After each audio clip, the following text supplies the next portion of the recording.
আগের দিনকে যে কেকটা ছিল তার সাথে আরও একটা এঙ্গেজমেন্টের কেক ছিল, যেটা আমাকে ভেন্যুতে গিয়েই সেট করতে হতো। তো তার জন্য আমি আর আমার ভাই মিলে কিছু প্রিপারেশন বাড়ি থেকেই করে নিয়ে গিয়েছিলাম, বাকিটা আমরা ওখানে গিয়ে করেছিলাম।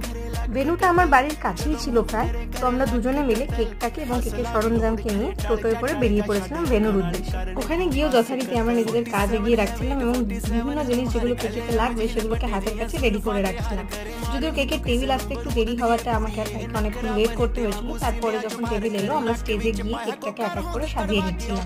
আমি লোকজন দেখলে একটু নার্ভাস হয়ে যাই। এই কাজটাতে আমাকে আমার ভাই পুরো হেল্প করেছে, ওই ভিডিওগুলোও তুলে দিয়েছে এবং যখন ক্যামেরা বন্ধ ছিল তখন ওই কেকটা সাজাতে আমাকে অনেক হেল্প করেছে। ওকে ছাড়া আমি সত্যি করতে পারতাম না।